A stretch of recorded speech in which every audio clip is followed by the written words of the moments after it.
So we're really excited about what's happening here at the Society, and we are also very excited about our speaker tonight. Enterprise Bank and Trust is sponsoring this particular series through May of 2026, and we're very grateful because we've been able to bring in people from all over the country. So our speaker tonight, Dr. James Nolan, or Jim Nolan, he comes from Williams College, where he is a professor of sociology. He's the author of multiple books, and he likes to explore the topics of law and society, culture, technology, and social change. We are delighted he is here this evening to share with us about his book, Atomic Doctors, which draws on personal family history and tells the story of his grandfather, Dr. James Nolan, a physician here in Los Alamos during the Manhattan Project. Please join me in welcoming Dr. Nolan.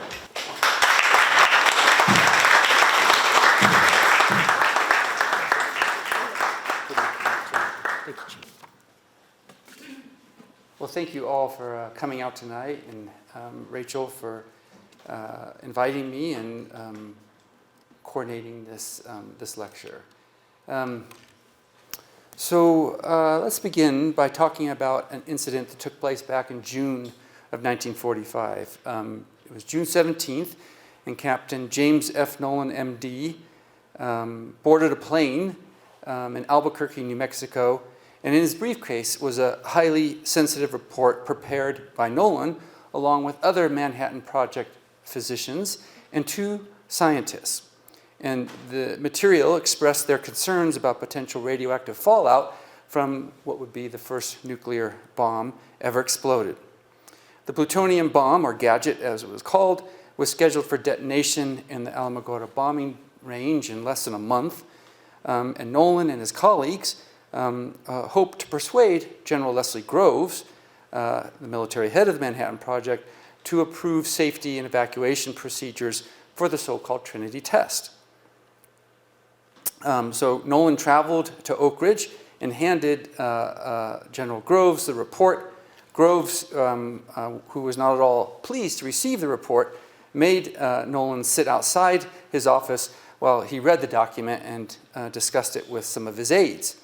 And when he was finished, he invited Nolan in and addressed him dismissively and said, "What are you, some kind of Hearst propagandist?"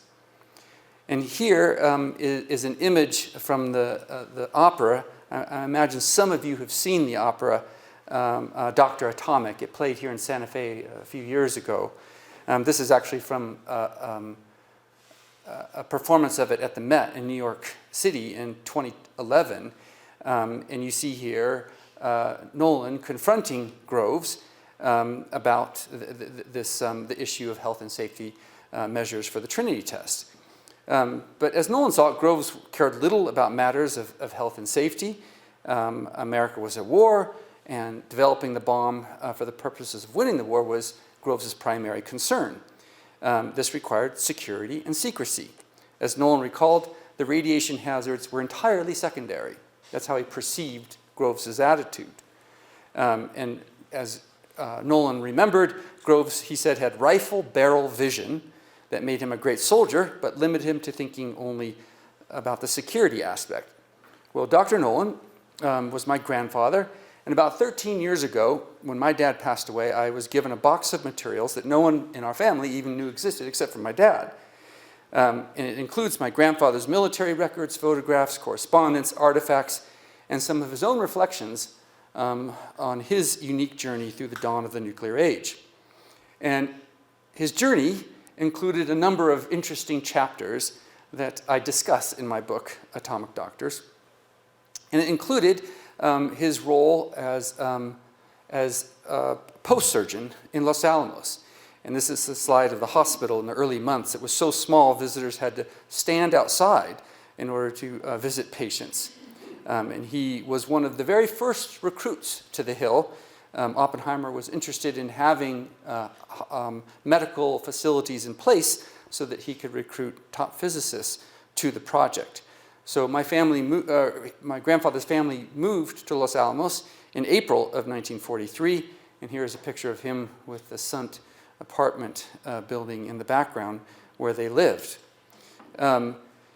So the journey, his journey through the dawn of the nuclear age included being the post surgeon, running the hospital, and his primary responsibility, particularly for the first year, was delivering the babies. He had training in radiology, but he was also an obstetric. He was an OBGYN, and thus this made a lot of sense for him to serve in this capacity. There was reference made to the Oppenheimer movie. The closest my grandfather, or a character playing my grandfather, got in the movie was that scene when Groves and Oppenheimer are talking, and Groves is scolding Oppenheimer for all the babies that were being born. And he says, there were 80 babies born in the first year alone, and Oppenheimer responds by saying, that's not my responsibility. And then Kitty, a very pregnant Kitty Oppenheimer, walks up, and Groves says, apparently, or obviously, or so anyway. But that scene is an important scene, I think, in that my grandfather delivered all those babies in the first year. And I think that scene is indicative of the tension that existed between the military and the scientists, right? There was a great deal of tension between them. Groves spoke dismissively of the scientists. The scientists didn't really care much for Groves. And there are all sorts of accounts of these kind of not so favorable attitudes toward one another. In fact, on the issue of the number of kids being born, the scientists had a favorite ditty that they would say concerning Groves' attitude, and it went like this. The general's in a stew, he trusted you and you, he thought you'd be scientific, instead you're just prolific, and what is he to do? You know? And so that kind of is again, a kind of indicative of the kind of frustrations that the military and the scientists had with one another. Well, the doctors were kind of in between. They weren't really scientists, they weren't really military, and they also kind of struggled with finding their place on the Hill. My grandfather was also responsible for the safety and evacuation procedures for the Trinity test. He moved over from the hospital to work in the health group with Louis Hempelman, and his primary role was in that capacity was putting together the health and safety measures for the Trinity test. So included in that document that he took to Groves were suggestions for evacuation and safety measures. And again, Groves was, at least initially, rather dismissive of what he was proposing. My grandfather also, though he prepared the safety and evacuation procedures for the Trinity test, he didn't actually witness it. 2 days before the Trinity test, he left Los Alamos with the little boy bomb, or with the core uranium-235 that he escorted from Los Alamos to Tinian Island. So he carried the little boy bomb, and he carried it aboard the USS Indianapolis. And he did so with another courier, a fellow named Robert Furman. Now you see, this is a picture of Robert Furman, and you see in the background an image of the Pentagon. Well, Furman had worked closely with Groves on the Pentagon. He was also in the Army Corps of Engineers. And he and my grandfather escorted little boy from Los Alamos to Tinian Island. My grandfather was a so-called kind of medical scientific courier, and Furman was the military courier. Furman, incidentally, had also been on a previous espionage project called Alsos. Now, Alsos was the espionage project that went into Europe to determine how far along the Germans were in their own nuclear project. Alsos, incidentally, is Greek for grove, so it's in a sense named after groves. So anyway, Furman was part of that project, and it was Furman to whom Sam Goudsmith famously said, after they determined the Germans weren't even close to having a bomb, once they kind of ascertained that, he says, fantastic, we're not going to have to use our bomb. We're not going to have to use the bomb. And Furman looked at Sam Goudsmith and he says, Sam, you don't seem to understand. If we have a bomb, we're going to use it. Or some people cite that in the historical accounts, you don't know Groves. If we have a bomb, we're going to use it. And I think that the difference about that is interesting. Furman also went into Japan later with the same group that my grandfather did, but his particular role was to determine how far along the Japanese were in their own nuclear project. So he had a special role in that regard. So they took the bomb aboard the USS Indianapolis. The USS Indianapolis recently got a little bit more of attention again because of Jaws. There's a famous scene in Jaws that makes reference to the USS Indianapolis. That's a whole other story, I won't get into it. But once they got to Tinian Island, the little boy, my grandfather, and Robert Furman were dropped off. And then a little bit later, the other parts of the uranium-235 came over by plane, and they were taken by Pierre de Silva. Pierre de Silva was, when he was in Los Alamos, he was head of surveillance, and he's one of the guys that really hounded Oppenheimer. And in fact, he thought that Oppenheimer might in fact be a Russian spy or cooperating with the Russians. And some speculate that's precisely why he got sent to Tinian Island. It was because he was causing problems in that regard. Okay, so my grandfather thereafter actually then went into Japan as part of the Joint Commission to observe the damage, both the physical and the biological damages on the Hibakusha, the victims of the bomb in Japan. And he was also part of the radiation safety team in the Marshall Islands in the summer of 1946. So the bombs that were dropped on the Bikini Atoll, and then a couple of years later, he was also there for radiation safety monitoring when the bombs were dropped on the Wetak Atoll. So he had this very interesting kind of observation of these important episodes in the early nuclear age. And so my grandfather was one of the key atomic doctors. And in the book, I looked not only at my grandfather, but also the other doctors, both the American and Japanese doctors. And three who get all sorts of attention are Louis Hempelmann, James Nolan, my grandfather, and Stafford Warren. Stafford Warren was the head medical physician on the Manhattan Project, and he reported directly to Leslie Groves. And this is a picture from Ferenc Száz's book, The Day the Sun Rose Twice, a terrific book about the Trinity test. And he kind of notes the work of these three doctors. I should also note that in addition to Hempelmann and Nolan, most of the medical staff who worked in Los Alamos in the early years were from St. Louis, as were both Hempelmann and my grandfather from Washington University Medical School. And what I found in following the journey of the doctors is a pattern whereby the doctors, as in the case of my grandfather going to Oak Ridge to meet with Leslie Groves, is that they would offer warnings about the possible hazardous effects of radiation, and if these warnings were often ignored or downplayed, and then the doctors would usually kind of help out in terms of also kind of downplaying the damages and dangers of radiation exposure. It's a pattern of what I call caution, co-optation, and complicity. And I want to give you tonight three examples in this early nuclear age of this sort of thing. Now, while my grandfather's main duty was running the hospital, he and Louis Hempelmann worked closely together. So Hempelmann would come over to the hospital to help out sometimes, and my grandfather would go, and he wasn't too far from what was going on in the lab. And as I said, when the Trinity test came, he went over to the health group, and his main responsibility was setting up the safety and evacuation procedures for the Trinity test. Now, the Trinity test was preceded by a pre-test. In military parlance, it was referred to as TR1. So this is TR1, which took place May 7th, 1945. And my grandfather and Hempelmann and Warren were all there at the time. And it was 100 tons of TNT. And in preparation for it, they got some of the plutonium from Hanford and sprinkled it on this pile in order to test to see if there would be, in fact, radiation fallout. And so this was part of what they did. And they, at some point, and according to Stafford Warren, they had trouble at first, but eventually they got two scientists to join them in their concerns about radioactive fallout. And they were Joseph Hirschfelder and John McGee, were two scientists who joined in their concerns. And they then did some calculations based on this TR1, the pre-test. And they determined that there would, in fact, be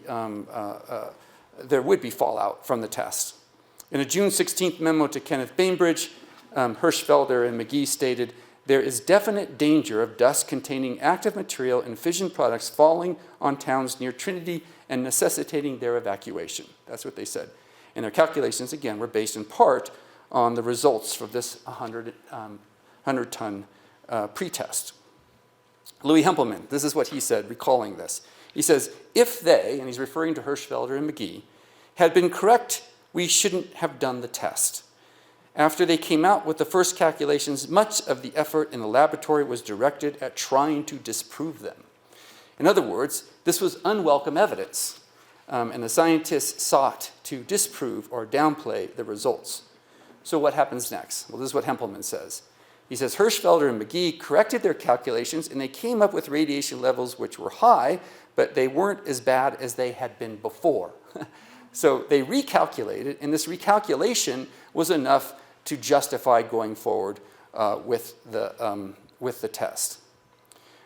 So the doctors anticipated that there was going to be radiological fallout, and they warned the military about this, thus my grandfather's trip to Oak Ridge, and they had these concerns. But the momentum of the project moved forward. And there was also, as I'm sure many of you know, there was enormous diplomatic international pressure to test the bomb. Truman was meeting with Stalin and Churchill in Potsdam, and the Potsdam meeting had already been delayed once. Truman wanted to know if the bomb could work in order to be in a position of strength in negotiating with Stalin and with Russia. So there was pressure to move forward with testing the bomb. The doctors did finally prevail upon Groves to allow them to put some safety measures and evacuation plans in place, and Nolan was put in charge of making these arrangements. However, as I said, he wasn't there for the actual test. He left 2 days earlier, and he was actually sitting in San Francisco Harbor aboard the USS Indianapolis when the Trinity test exploded on July 16th. So again, this is the first nuclear explosion in human history. So Warren and Hempelmann, who were both involved in following through with the safety and evacuation measures, were very worried about what would happen from the fallout. What did happen? Well, both concluded that after the Trinity test, they were very lucky, that it could have been much worse, and that there was, in fact, significant fallout. In a secret handwritten letter to my grandfather, so Warren wrote to my grandfather telling him what happened, and in this letter, that's part of the materials that I inherited, he said this. This is what Warren wrote. We found 30 to 40 R, that stands for Röntgen, or measurement of radiation exposure. We found 30 to 40 R total near a lot of houses and one hot canyon northeast of Bingham totaling 230 Röntgen. Boy, what a narrow escape. If we had laid it down in a steady wind as planned, when you left, we would have had high mortality. And he underlines high mortality, and he puts 2 exclamation points after it. I think that's an important admission that he's making there. And in the letter, Warren added, at the end, he says, it was terrific. You missed a show, but you will live longer as a result. Another subtle sort of admission. In a 1986 interview, Hempelmann acknowledged that people had been affected by radiation and even admitted that they had essentially gotten away with it. As he put it, a few people were probably overexposed, but they couldn't prove it, and we couldn't prove it, so we just assumed we got away with it. The doctors also acknowledged that there was pressure not to investigate the fallout further. And Stafford Warren writes about this in a number of places that talks about it. He said, this is Warren, no one really wanted to pursue radiation possibilities for fear of getting involved in litigation. The Army and government lawyers were scared of legal complications. They wanted to put it all out of sight and mind as quickly as possible.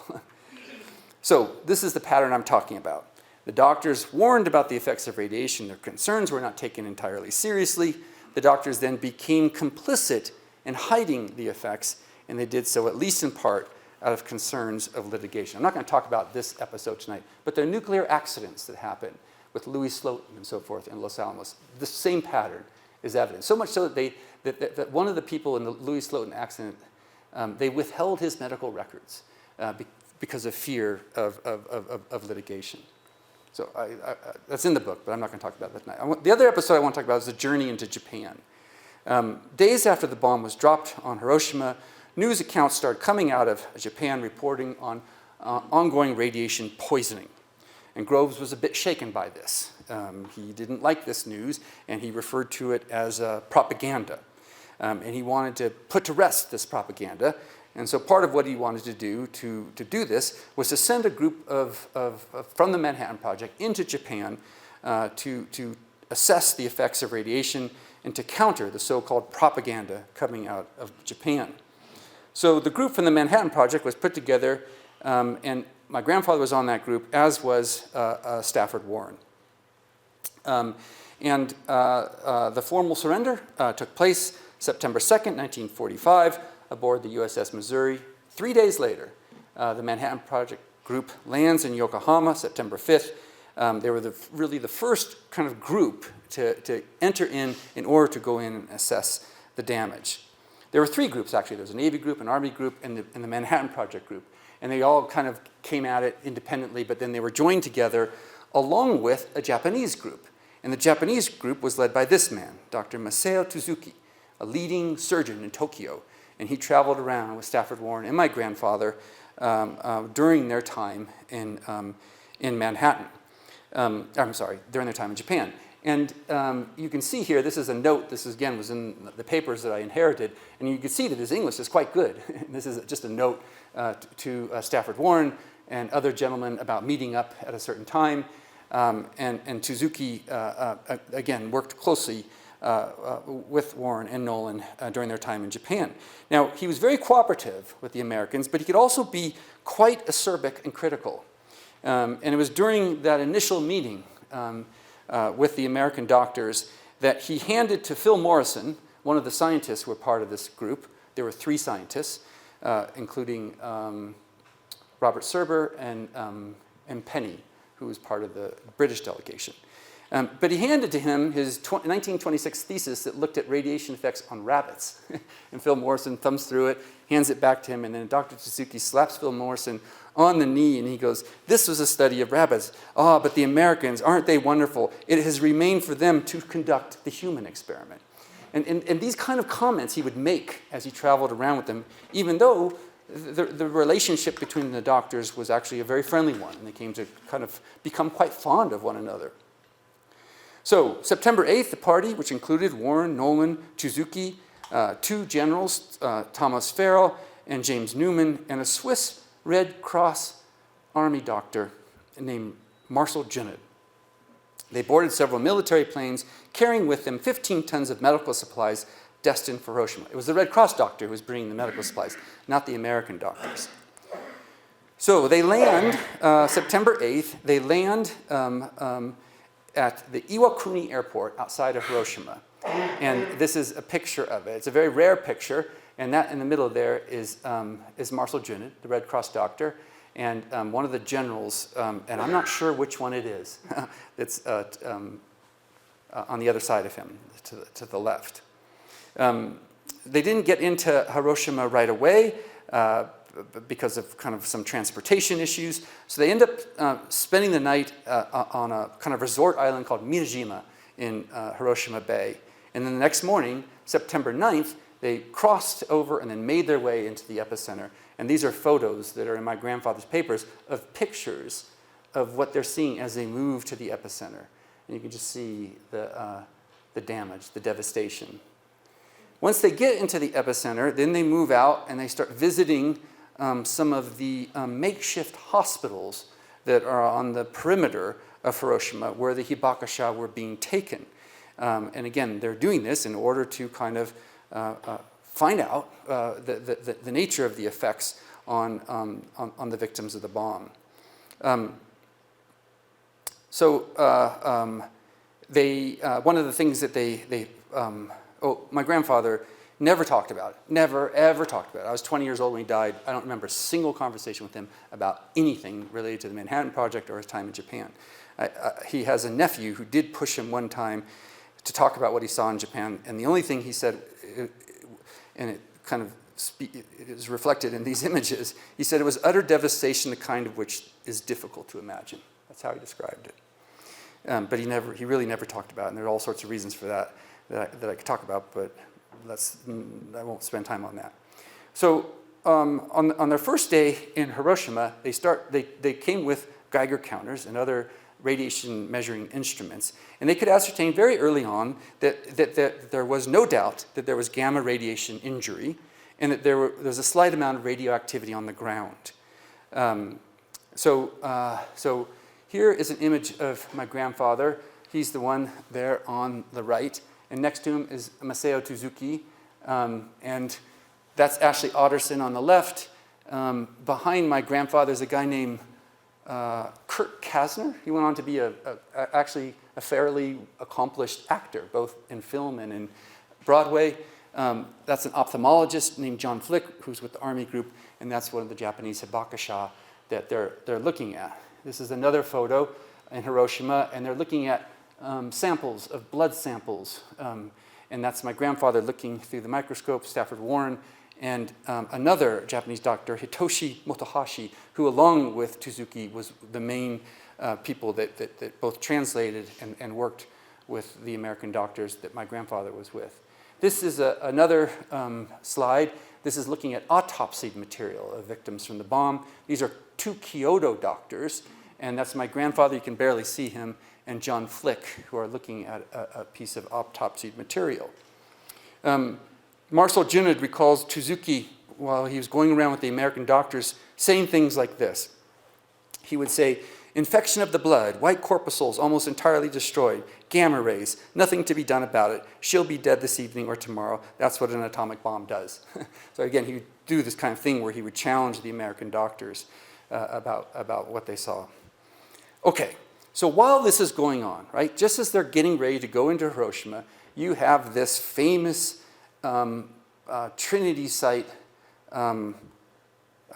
episode that took place. Now, this is September 9th, right? So this is the same day that the American doctors are just getting ready to go into Hiroshima. And Groves and Oppenheimer assembled a group of some 31 news correspondents and photographers, along with a handful of scientists and a dozen military men at the Trinity site. And the purpose for the gathering was in part to counter the disturbing news coming out of Japan. And so you have these slides, right? There's the famous one that the statues are based on. And this is an important one here, because as they're going around, Oppenheimer and Groves are both kind of testifying about what is happening. And in part, if you go back to this actually, let's see. Notice the booties that are on Groves, right? Wearing booties was part of the safety measures that was in my grandfather's report that he took to Groves. Though he dismissed it, he followed him in that instance. And they're, among the other things, they explain that they're trying to show that they can stand here where this bomb went off and look, it's okay, it's not affecting them. And they explain it's going to be even less damaging in Japan, because the Trinity test was exploded 100 feet above the ground in the tower, but in Japan they were 1,500, 1,650 feet in the air. And so therefore there's going to be less radiation pushed into the ground and thus less residual radiation. Now that's true, but that wasn't the reason the bombs were dropped at 1,500 and 1,650 feet. They were dropped at those heights because that would then allow for the greatest amount of blast damage, because if it's down lower, a lot of it goes into the ground rather than horizontally. Nevertheless, Oppenheimer said the Japan heights of explosion were picked so that there would be no indirect chemical warfare due to poisoning the earth with radioactive elements, and no horrors other than the familiar ones due to any great explosion. Now that was a misleading statement in two respects. First, the radiation horrors as such were not avoided in Japan, and second, as I mentioned, the real purpose for the higher heights was not to avoid residual radiation on the ground, but to have more damage from the blast. Groves admitted that some Japanese may have died from radioactivity, but that the information now available indicates that this number was relatively small. Now he's saying that while the doctors are just getting there, so that he doesn't really know that. The first members of his team have just arrived in Hiroshima. During the photo op, Louis Hempelman, and this is what I was going to get to, is carrying around a Geiger counter, and he gets so worried about the radiation that is there at the Trinity site that he goes up to Oppenheimer and goes, we've got to get these guys out of here. And he was even afraid that a journalist had overheard him. And so that's what you see in this picture. They did leave, they left after that, and you see Oppenheimer, and then next to him is Hempelman, and Hempelman's holding a radiation measuring instrument. And he had just moment, before that, had kind of encouraged Oppenheimer to get away from the center of the Trinity site because of his concerns about the level of radiation that was being emitted while they were standing there. Okay, and then this is just another picture of the people who were there. As you know, I'm sure most of you know that what they're looking at there is the remaining base, part of the base from the tower. The rest have been destroyed. But in November of 1945, Leslie Groves testified before Congress, and in this instance, he was even more deceptive. That is, he explained while he was testifying that basically there was no damage from radioactivity. Well, let me quote him exactly. He says, "First, there was no radioactivity damage done to any human being excepting at the time that the bomb actually went off. And that is an instantaneous damage." He added that the number of casualties from that were relatively small. When he was asked if there was any residual radiation on the ground, he stated unequivocally, "There is none." That is, a very positive none. And most incredibly and inaccurately, he stated that very few died from exposure to radiation, and of the few who did, he stated, "I understand it from the doctors." Now notice how he cites the doctors.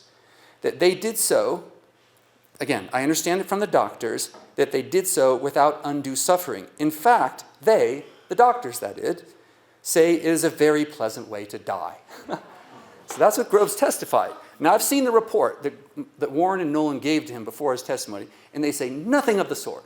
In fact, carefully, they actually document, it's still downplayed, but they do document some significant evidence about ongoing deaths from radiation exposure. Now they first showed up a month after the bomb, and Warren, in his own testimony, talks about visiting these hospitals and seeing the hibakusha on the ground, coming back the next day, and there being those hibakusha being dead. And in many cases, and they talk about this as well, there was no blast or fire damage. It was simply exposure. Exposure, and people had radiation effects, and they were dying from those radiation effects. And that's again, to a lesser extent, that was downplayed. It was downplayed, but it was still in the report that they gave Groves. So what Groves represented was not true. And they also did find residual radiation on the ground. Not very high levels, but they did find residual radiation on the ground. Now, I should also point out that even before they went into Japan, on July 25th, 1945, Warren wrote a memo to General Groves telling him what to expect concerning radiation exposure. Now, this is for American troops. So he's saying to Groves, if we bomb one of these cities and American troops go and they enter in, this is what you can expect from it. And again, Warren was very dexterous in the sense that he could kind of say things that he thought would be pleasing to Groves, but at the same time, he had enough kind of integrity as a doctor to also say, well, here are some of the dangers. And at the end of this memo that he submitted, he lays out, I'm sure that's all very clear. Can you read that?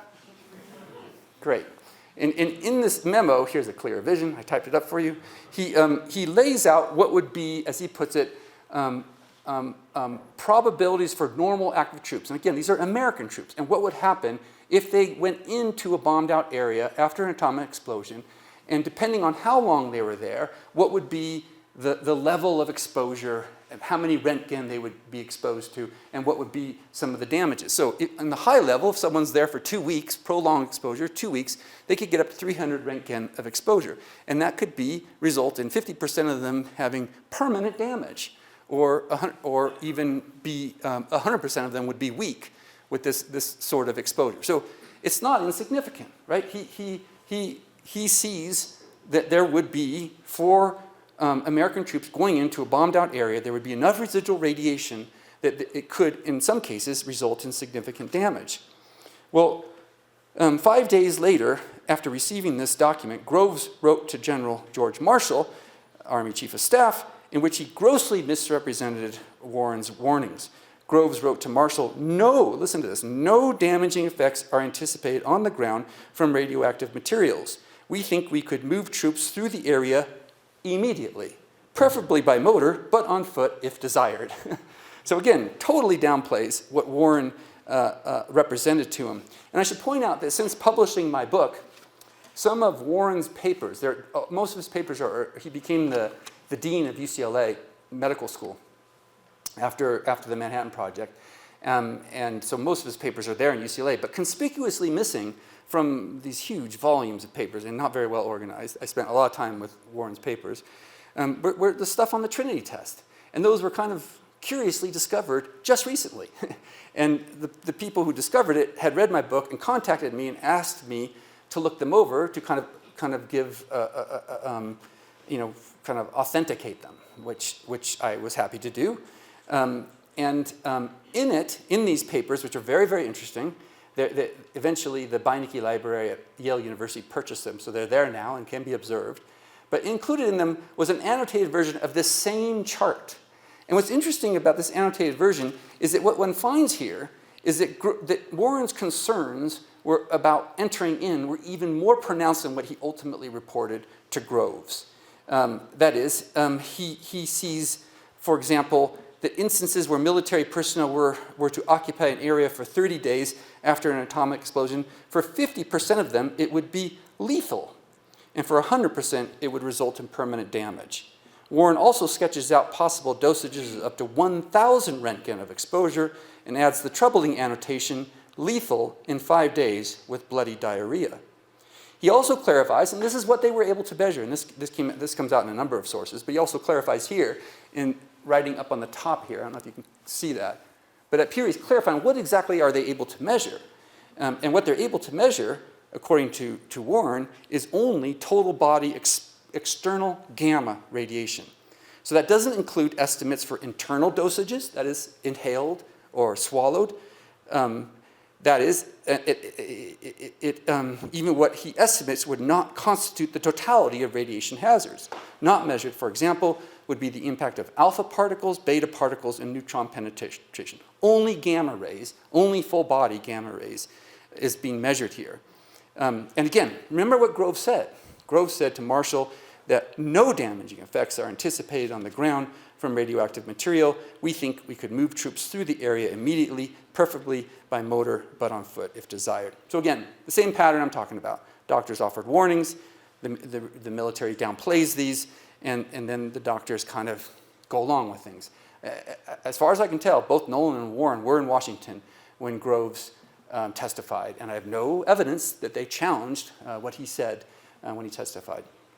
Okay, so a nice episode, and I won't go into this a great deal, but a nice episode that takes place. They're there about 6 weeks. They go into Hiroshima and Nagasaki, and again, some really wonderful relationships develop. And there's testimony after testimony about this, of the doctors, the Japanese and the American doctors working well together, developing a friendship with one another.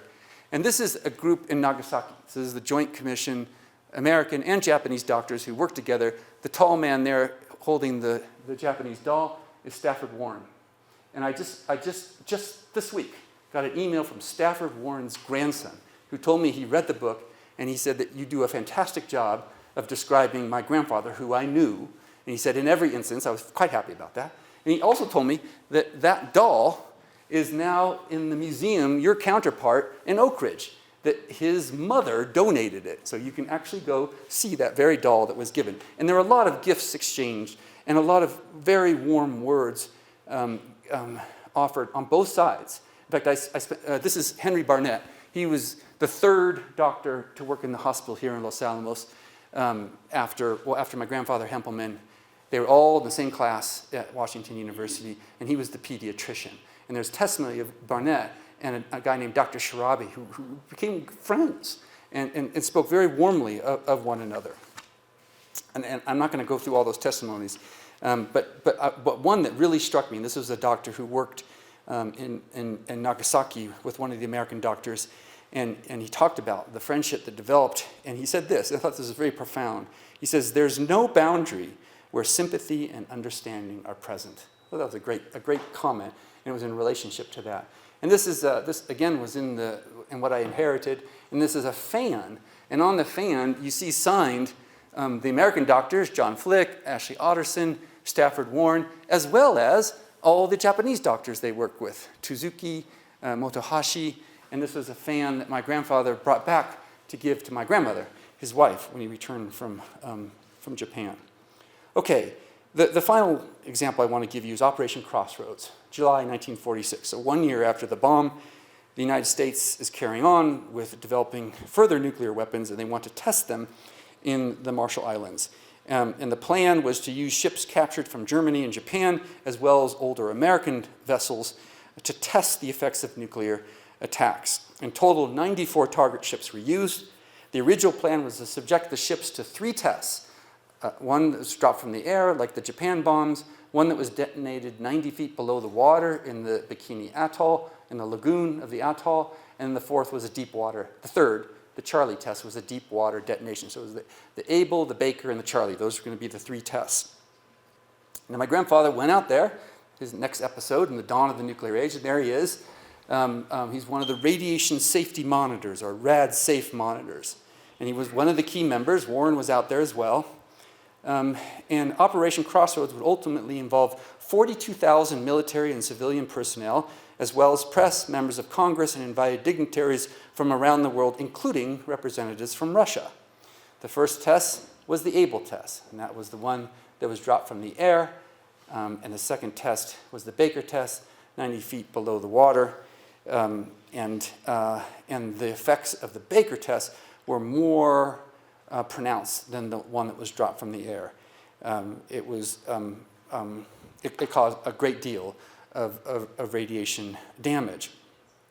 Well, after the Able test, among the first boats that my grandfather tested, he literally went out on a little boat with a Geiger counter and drove up to these vessels to test the radiation levels. And the first of the ones that he went on was the Skate. It was a submarine. And he goes up there with the Geiger counter and is literally going off. He can't even record the level of radiation. And he reports this. And at that moment, kind of cruising by, is Admiral William Blandy, who was head of the Operation Crossroads. And he, again, the military attitude was to downplay it. And he also wanted to kind of demonstrate the invincibility of the Navy, because the Navy was a little bit insecure about its role now that we had atomic bombs. Why do we need a Navy? Anyway, so of the high levels of radiation, he jokes about it. Blandy turned to James Forrestal, the Secretary of the Navy, and explained with a laugh, quote, "Nolan's counter was so delicate that my luminous watch dial will make it go off the scale." And there's allusions there. You probably know about that, that some of the original uses of radiation was making luminous watches, and some of the first effects of radium on the women who would paint those. The Los Alamos Manhattan Project doctors actually went out to those factories to learn from them about safety measures. And so there's some allusion to that, right? These kind of luminous watches. So anyway, look there. You can see the sign that was put up. Keep clear, danger, very radioactive. 1 day later, the Navy fires up the Skate. They all line up on it and salute Admiral Blandy as he goes by on the USS Mount McKinley. and again, just kind of, ignoring the warnings, right? There was a Robert Henderson who was a member of the Los Alamos assembly team, and he recalled, quote, "That submarine was hotter than hell, but here is the Navy, all gung-ho, lining up sailors and showing that it was invincible." Here's another example. This is the USS New York, and that's my grandfather with a Geiger counter aboard the USS New York. And this is one that was deemed kind of radiologically safe. However, after the Baker test, it was found to be highly irradiated. In fact, both the Skate and the USS New York had to be sunk in the ocean because they were so irradiated and they couldn't get the radiation off of these ships. Nevertheless, the Navy thought that they could salvage the ships and scrub off the radiation. The USS New York was one of the first ships in which they attempted such efforts. They tried various methods of scrubbing the radiation off the decks of the ships, and all their efforts ultimately failed. Here's another ship, and this is an example of these efforts. And I was told by Stafford Warren's grandson that this is Stafford Warren's son, right there. He was part of Operation Crossroads. So Stafford Warren is very worried about this, and he wants them to stop this. They're finding that even the water in some of the ships, even the ships had radiation. And in fact, they had the fish in the lagoon were so irradiated that they would place the fish on X-ray film, and the fish would leave a mark because of the radiation. And so Stafford Warren takes one of these, and I got these from David Bradley's papers at Dartmouth, and he shows it to Bland. He goes, look, this is fish, irradiated fish from the lagoon.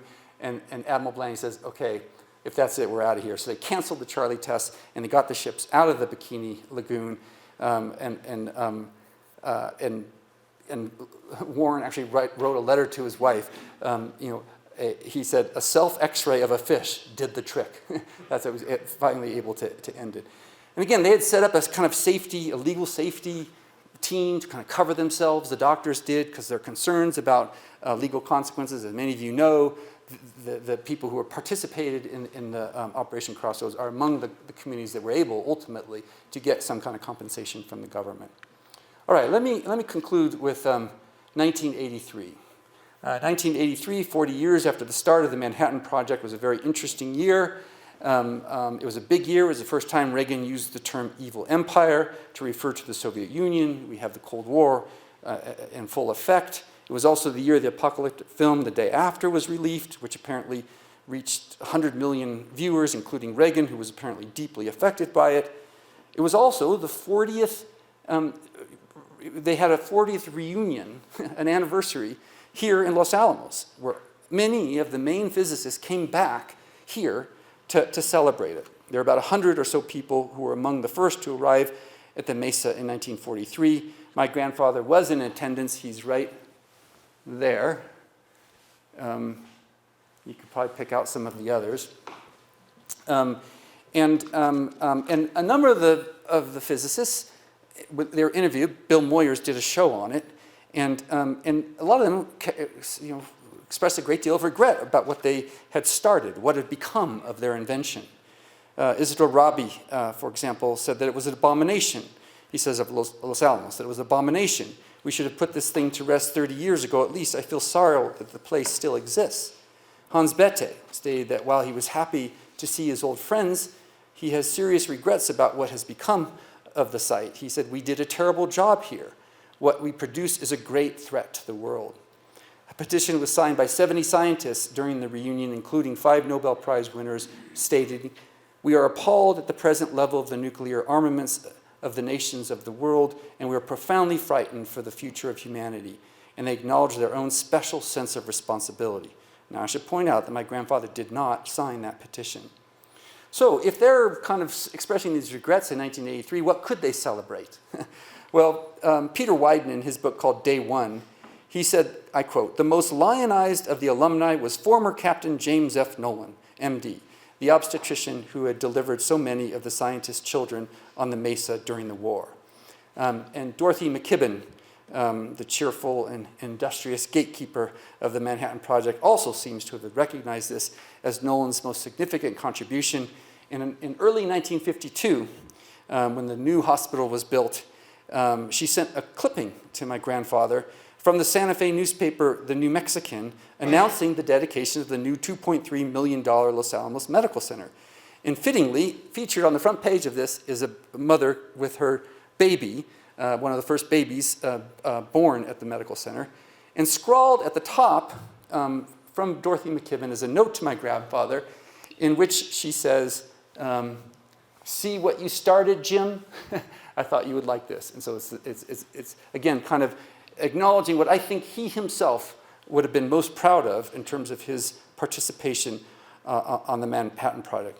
Just a couple months after the reunion, my grandfather passed away from a heart attack. He was only 68, and he had a heart condition that has been associated with radiation exposure. This is my final slide, and it's an image of my grandfather after the war. He went back to being a doctor, and he desperately wanted to do that. And here you see him examining a patient. And unlike Hempelman and Warren, he's the only one that went back to being a doctor. Warren went into administration, as I mentioned, as the dean of the UCLA Medical School, and Hempelman continued in research. Hempelman got very close with the Oppenheimers. In fact, the disastrous 1954 tribunal that's featured in Christopher Nolan's movie, the Oppenheimer kids stayed Louis and Eleanor Hempelman during the time of that tribunal. So that's how close they were.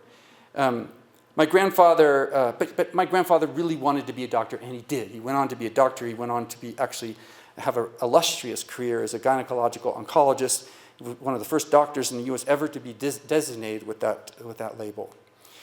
He rarely talked about his experience on the Manhattan Project, and when people did ask about Los Alamos, he would typically reply in his wry way, "Oh, I just delivered the babies." And Bill Reynolds, the one who got him to say something about what he saw in Japan, may well be right when he also said that the most fitting epitaph for my grandfather, and the one that I think that he would himself have chosen, would simply be, "I delivered the babies." Thank you.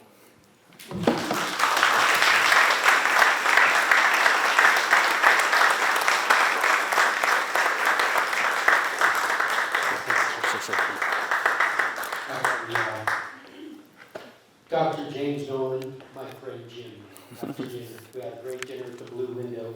I must say that he and I, we were interviewed by Hakura, right? Is that No, that's not her name. But a Japanese actress who was part of the Tokyo Broadcasting System, or she was employed by them to interview us, yeah. Interview us. And I thought it was going to be more of a sort of general Oppenheimer kind of historical society interview. And they came and said, "We're going to talk about Dr. James Nolan." And I'm like, oh my God. So immediately, we had already had his book that we were kind of vetting. Rachel was reading through it, and so I went running into her office and just started digging through all of her stuff. Where's this book? Because I had to crash course his book to find out about his grandfather, because I was going to be interviewed by the Japanese the next morning. And I must say that when Jim came tonight and he said, "You know, your part in that interview was pretty good." And I'm like, it was because of you and your book is why it was good. So again, thank you very much, Jim. Let's give it a round of applause.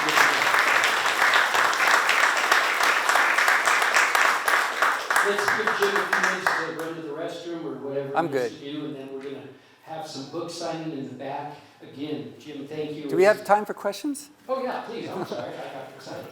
Let me walk right in. Rachel has a mic. Oh, Rachel has a mic also.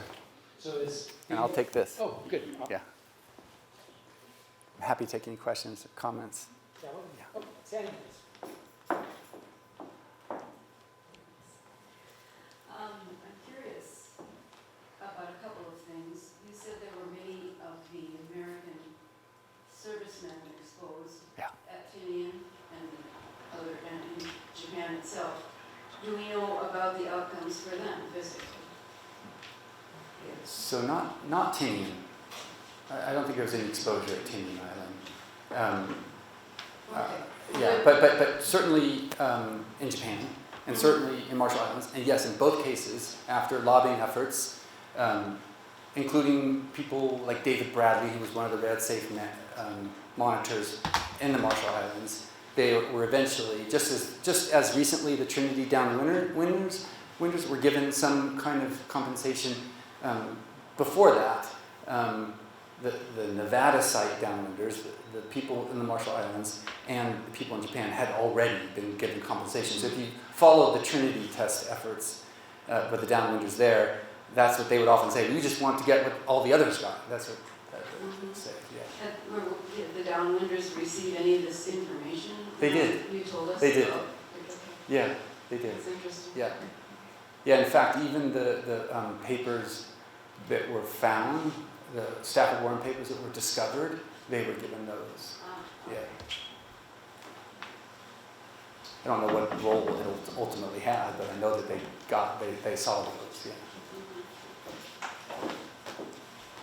Tinian Island, incidentally, is being restored and used again. It lay dormant for years, but now it's being used again. When the A, B, and C tests went off, That was. weren't a lot of the people that were working there exposed? Yes, they were, and yes, they got. Many of them got compensation. Yeah, many of them. People died. People died from them. Yeah. And so the question I had was, I've read that the fallout from the Trinity test was tracked all the way across the country. Yes. Out Yeah. over New England. Yeah. Or, New England, out into the Atlantic. Right. How did they, do you have any information about how they did that? One of the things that was kind of, I don't know, coincidental, serendipitous, but film in Rochester, New York was damaged, and they figured it out. They figured it out that was from the fallout from the Trinity test. So in Rochester, New York, was one of the first ways they discovered that there had been that kind of radiation effect. Yeah. Yeah.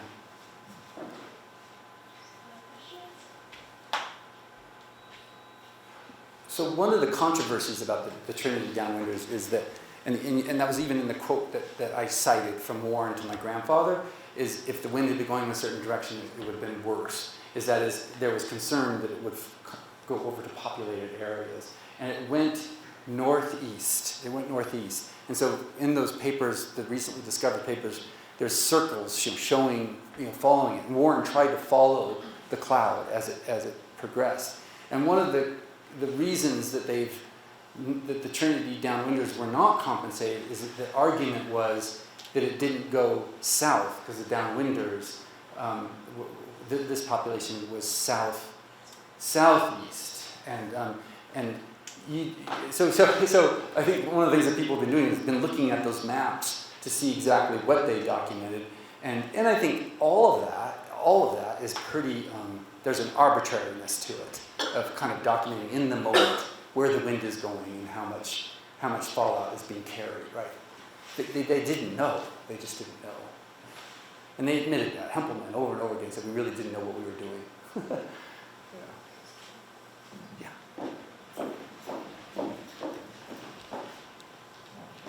Do you think your father had gone through that box? Was he aware of all of the information that your grandfather had put in that box? Yes.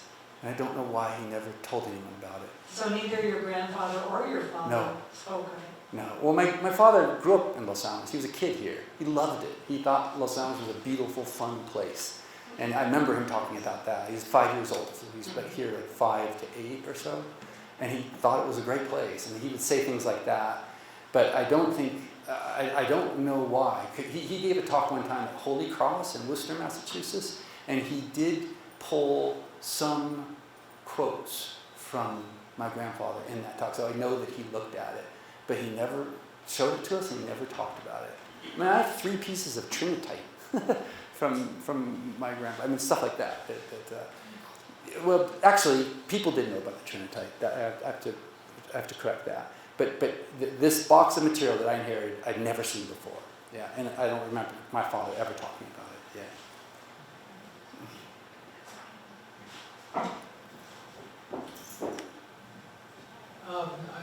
You mentioned Sloan. Yeah. Was your grandfather involved in investigating that at all? Yes, he was.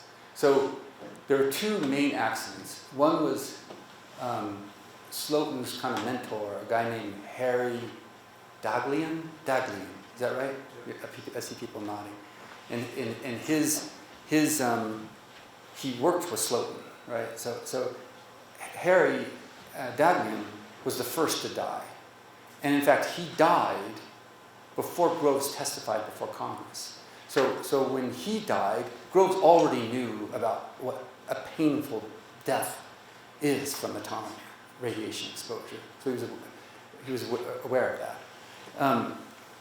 So after my grandfather came back from Japan, he actually took over from Hempelman as head of the health group.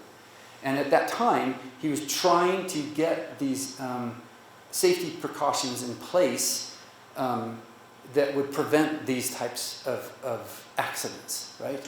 And this is the time that Slotin is doing it. And he was participating in a test called Tickling the Dragon's Tail. That was the name of it. And it was moving 2 pieces of radioactive material close together to assess how much radioactive material is necessary to reach criticality. That's what's being done. And in Slotin's case, he's lowering a piece of plutonium over, I think it was beryllium, and his screwdriver slipped and hit, and he reached in and pulled it apart. He got enough exposure. But there are other people in the room that also got exposure, many of whom would eventually die from radiation exposure.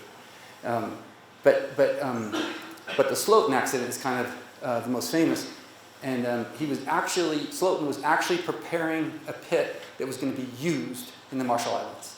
And before Slotin died, my grandfather already went to the Marshall Islands. So he left before he had died. So he was there at the beginning, but Hempelman was left to kind of take care of things, much to his chagrin.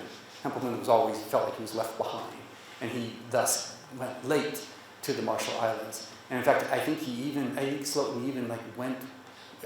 Slotin was from Winnipeg, I believe, in Canada, and he went with the casket, and he kind of dealt with all that and the payoff to the family and this kind of thing. So my grandfather was at the beginning. He was there, but he left before Slotin died. So, I just want to throw out a piece of trivia. I went to school with some people and their kids that were present during the Slotin accident. Yeah. And it came to light in around 2014 that one of the people that died in the 70s, his autopsy was classified as he was at the Slotin accident. Yeah. It was classified and it wasn't declassified until about 2014. Yeah. No. And I mentioned that kind of in passing. It was someone at the Slotin accident who left, felt like he was being treated as a guinea pig, so he left the Manhattan Project and tried to get his medical records, and Hempelman wouldn't give them to him, and he'd been told not to because people were nervous about legal consequences. Yeah. That's probably good there, yeah? Okay. All right. Thank you. Good, thank you, Jim. You got